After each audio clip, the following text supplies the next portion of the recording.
오늘 함께 은혜 나누실 말씀은 요한복음 11장 25절과 26절 말씀이 되겠습니다. 다 같이 한 목소리로 읽도록 하겠습니다. 예수께서 이르시되 나는 부활이요 생명이니 나를 믿는 자는 죽어도 살겠고 무릇 살아서 나를 믿는 자는 영원히 죽지 아니하리니 이것을 내가 믿느냐. 아멘. 우리가 인생을 살아가는데 필요한 것이 많이 있습니다. 기본적으로 의식주가 있어야 합니다. 의식주를 마련해 주는 것이 돈입니다. 그래서 돈이 제일 중요하다고 생각하는 사람들이 많습니다. 그런데 정작 돈은 있는데 병이 들어서 건강을 잃으면 돈도 별 도움이 되지 못합니다. 그래서 많은 사람들이 건강을 챙깁니다. 운동도 하고 좋은 영양제에 보약도 먹습니다. 그러면 돈과 건강만 있으면 사람은 괜찮은 건가요? 아무 문제 없습니까? 이 세상에 돈도 있고 건강하기도 한 사람 많습니다. 그런데 그 사람들도 문제가 있습니다. 늙는다는 것, 죽는다는 것. 2023년 고난주간 새벽기도회 세 번째 시간을 맞이해서 오늘은 왜 믿음인가? 라는 제목으로 인간에게 꼭 필요한 것이 돈이나 건강이 아닌 믿음이라는 것, 그것을 좀 따져보고 이해해보는 시간을 갖고자 합니다. 성경 창세기에서부터 요한계시록까지 나오는 그 수많은 인물들의 인생 이야기를 분석해 보면 믿음이 모든 문제의 답이었습니다. 아브라함은 복을 주시겠다는 하나님의 약속을 믿고 갈대아 우르를 떠나서 가나안 땅으로 갔습니다. 모세는 하나님을 믿고 그 나이에 군대를 데리고 간 것이 아니라 지팡이 하나 들고 아무것도 가진 것 없이 그 당시 가장 강한 군사력을 가졌던 애굽의 바로 앞에 섰습니다. 모세가 행한 수많은 기적들은 모세가 만들어낸 것이 아니었습니다. 모세가 믿은 하나님이 만드신 겁니다. 다윗은 끝까지 하나님을 믿었습니다. 사울 왕에 의해서 지명수배자가 되어가지고서 쫓겨다니는 신세였을 때에도 그때도 하나님을 믿었어요. 아들의 반역으로 하루아침에 궁을 간신히 빠져나와서 피신해가지고서 마하나임으로 도망갔을 때에도 다윗은 하나님에 대한 믿음을 버리지 않았습니다. 다니엘도 그리고 그의 세 친구들도 하나님을 믿는 믿음으로 그들이 처한 상황에서 해를 당하거나 죽지 않고 살 수 있었던 것을 우리는 알 수 있습니다. 누가복음에 보면 누가복음 8장에 회당장 야이로가 딸이 죽게 되었을 때 예수님을 찾아옵니다. 예수님께 딸을 살려달라고 간청을 합니다. 내 딸이 죽게 됐습니다. 내 딸 좀 살려주세요. 그래서 예수님께서 내가 가자. 회당장 집으로 가게 됩니다. 그런데 가는 길에 12회를 혈류증을 앓던 여인이 예수님의 옷에 손을 대죠. 그렇게 함으로써 치료를 받습니다. 그러자 예수님이 멈춰 섭니다. 가던 길을 멈춰 서고 도대체 누가 내 옷에 손을 댔느냐. 그러면서 이제 가는 길이 지체가 됩니다. 그 잠깐 지체되는 동안에 집에서 사람이 와서 딸이 이미 죽었습니다. 상황이 종료되었다라고 말합니다. 그때 예수님께서 회당장 야이로에게 이렇게 말씀하십니다. 예수께서 들으시고 이르시되 두려워하지 말고 믿기만 하라. 그리하면 딸이 구원을 얻으리라. 딸을 살리는 데 필요한 것은 돈도 아니고 권력도 아니었다라는 겁니다. 딸을 살리는 데 필요한 것은 믿음이었습니다. 그냥 믿으면 되는 것. 이 믿음이라는 것이요, 어떻게 보면 쉽고 어떻게 보면은 어려워요. 오늘 본문에서 그것을 보여줍니다. 나사로의 누이 마르다는 예수님을 알았어요. 친했어요. 그리고 예수님을 믿었습니다. 그런데 오라버니인 나사로가 죽자 좌절하게 됩니다. 오라버니가 죽기 전에 예수님께서 오셨으면 예수님이 나사로의 병을 고쳐주심으로 살아날 수 있었을 텐데 죽은 후에 오신 거예요. 성경을 잘 읽어보면 예수님께서 나사로가 아프다라는 얘기를 들으셨어요. 계속 들으셨어요. 그랬음에도 불구하고 움직이지 않으십니다. 죽은 것을 아시고 떠나셨어요. 일부러 그렇게 하신 겁니다. 마르다에게 예수님은 오라버니 나사로가 다시 살아날 것이다 라고 말씀하십니다. 하지만 마르다는 그것을 믿지 않습니다. 여러분, 어쩌면 당연한 거 아니에요? 사람이 죽었는데 못 믿는 게 당연한 거 아닙니까? 죽었어요. 상황 끝났어요. 아마 우리도 그랬을 거예요. 무슨 소리 하시는 거냐고. 죽었어요, 예수님. 그런데 예수님은 앞으로 살아날 것이 아니라 지금 살아날 것이다 라고 말씀하시면서 마르다에게 요구합니다. 내가 믿느냐? 사람을 살리는 데 필요한 것이 믿음입니다.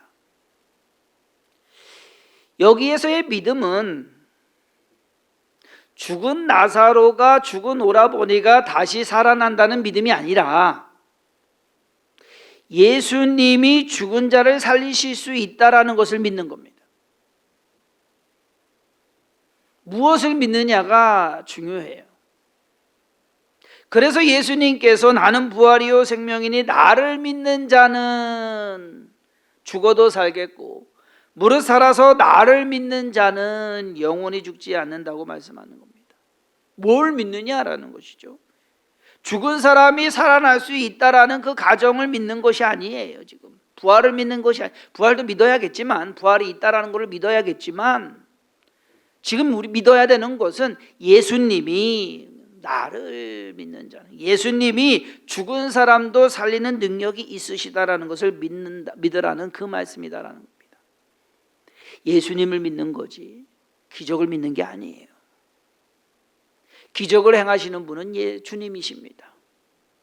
주님의 능력으로, 그리고 주님의 방법으로. 홍해 앞에 가로막혀 있던 이스라엘 백성, 앞으로 가지도 못하고 뒤로도 못 갑니다. 애굽 병사들이 달려옵니다. 이스라엘 백성들에게 그 시점에서 이스라엘 백성들에게 필요했던 것은 뭐냐? 하나님을 믿는 믿음뿐이었어요. 출애굽기 14장 13절 14절에 모세가 이렇게 말합니다. 모세가 백성에게 이르되 너희는 두려워하지 말고 가만히 서서 여호와께서 오늘 너희를 위하여 행하시는 구원을 보라. 너희가 오늘 본 애굽 사람을 영원히 다시 보지 아니하리라. 여호와께서 너희를 위하여 싸우시리니 너희는 가만히 있을지어다. 이 말은요, 야 하나님 믿고 있어라, 하나님 믿어라, 다른 거 할 수 있는 게 아무것도 없어요. 이스라엘 백성들의 능력이나 지혜는 그 상황을 모면하거나 해결할 방법이 없었습니다. 기적은 하나님께서 하나님의 방법으로 행하십니다. 어느 누구도, 그 갇혀있던 이스라엘 백성들 어느 누구도 홍해가 갈라져서 길이 생겨가지고 그 길로 이스라엘 백성이 건널 것이다라고 생각도 상상도 못한 일입니다. 생각했다 하더라도 능력이 없어요. 그렇지 않습니까? 이스라엘 백성들에게 필요했던 것은 믿음뿐이었습니다. 가나의 혼인잔치에 포도주가 떨어졌습니다. 방법이 없어요. 하지만 예수님의 어머니 마리아는 방법을 알았습니다. 예수님이면 할 수 있다라는 방법. 예수님을 믿은 거죠. 마리아는 예수님을 믿었어요. 그래서 하인들에게 말합니다. 이분이 뭘 시키든지 그대로 해라고. 그것이 믿음인 거예요. 무엇을 시키든지 그대로 해라. 결국 물이 포도주로 바뀌었습니다. 혼인잔치 중에 떨어진 포도주를 다시 만드는 데 필요했던 것은 포도가 아니었어요. 돈도 아니었어요. 믿음이었습니다. 믿음이 얼마나 중요하고 대단한 것이냐 하면 우리의 삶의 문제를 해결하는 답인 동시에 인간의 구원의 문제를 해결하는 열쇠가 되기도 합니다. 기독교는 우리가 믿는 기독교는 예수를 믿으면 구원을 얻는다라고 말합니다. 다른 종교는요, 구원을 얻기 위해서 해야 될 것이 너무나도 많아요. 수행도 해야 되고 성지순례도 가야 되고 매일 5번씩 정해진 시간에 기도도 드려야 되고 어떤 음식은 먹지 말아야 되고 어떤 음식은 또 먹어야 되고 해야 할 것과 하지 말아야 할 것이 너무 많아가지고 정작 자신이 구원을 받아가고서 극락이나 천국에 가는지 안 가는지 모르고 죽습니다. 그렇지 않습니까? 나름 열심히 지킨다고 지켜요.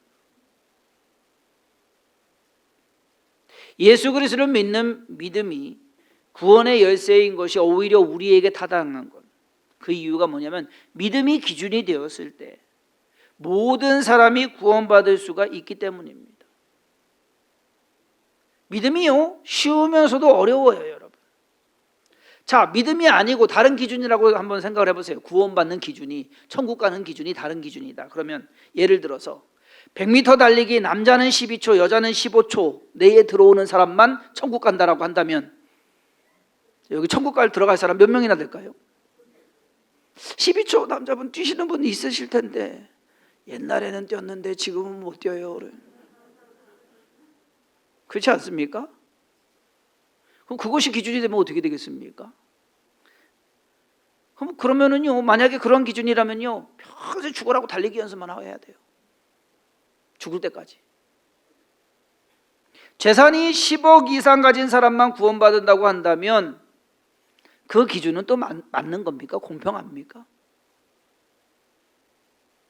돈이나 성공, 그리고 능력이나 지혜처럼 이 세상의 어떤 것도 우리의 구원의 기준이 될 수가 없습니다. 되어서도 안 됩니다. 그래서 우리는 하나님을 믿고 하나님께서 만드신 구원의 방법을 믿는 겁니다. 바로 예수입니다.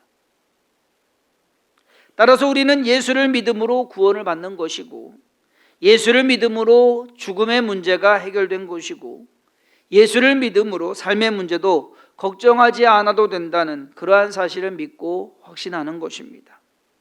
여러분, 예수를 믿는 믿음만 있으면 됩니다. 지난 1월에 제가 이런 말을 했습니다.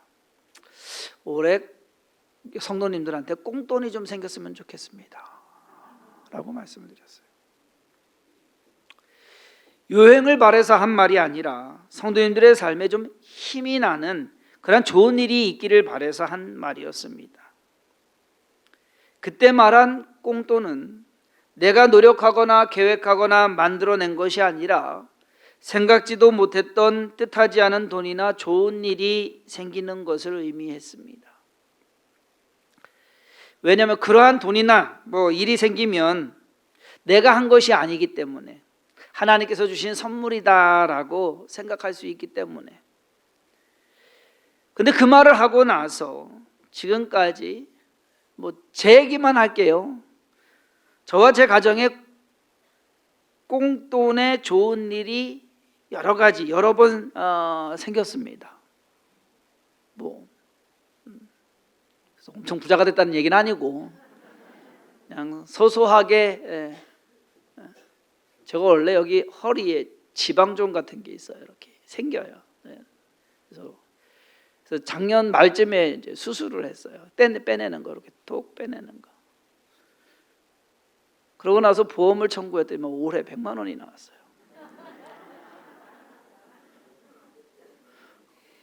그렇게 많이 나올 줄 몰랐어요. 그냥 저기 병원 다닌 치료비만 나올 줄 알았지. 그런데 그렇게 됐고, 어제는 이 설교는 한참 전에 쓰여진 거거든요. 어제는 아들한테서 전화가 왔어요. 부산에 이제 요번 해 복학하고 옛날 말로 하면은 과대가 됐습니다. 과대표. 그래서 내신 기대하고서 과대표가 됐을 때, 야, 뭐 과대표 되면 뭐라도 떨어지는 거 있냐? 뭐 저기 하는 거 있냐? 그랬더니 없대. 뭐 그냥 하는 거래. 그래서 알았다. 근데 어제 전화가 왔어요. 엄마한테 전화가 왔어요.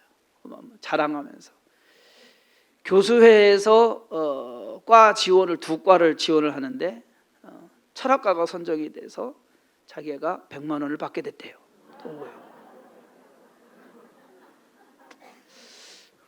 공통 괜찮죠? 지영 예배가 다시 시작되고 성도님들 만나다 보니까 자기에게 생긴 꽁돈을 말씀하시는 분들이 계시더라고요. 믿음은 바라는 것들의 실상이다라는 거. 이렇게도 되는구나. 여러분, 뭐 문제 많습니까? 여러분의 삶의 문제? 마르다는 오라버니가 죽었어요. 시체가 썩어가고 있습니다. 근데 예수님께서 뭐라고 그러시냐? 믿기만 해라. 믿어라. 나를 믿어라. 예수님 믿으시기 바랍니다. 그러면 됩니다.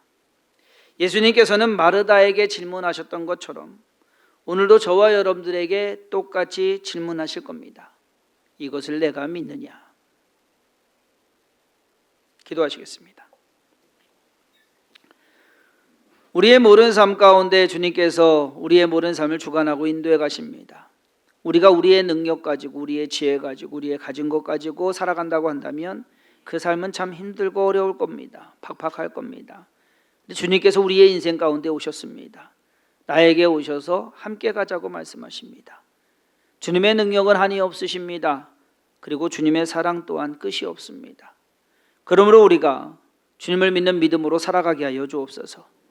내 능력, 내 지혜가 아닌 주님께서 행하실 것을 바라보며 주님께서 도우실 것을 기대하며 그 안에서 예수 그리스도를 믿는 믿음으로 살아내는 삶이 되게 하여 주옵소서.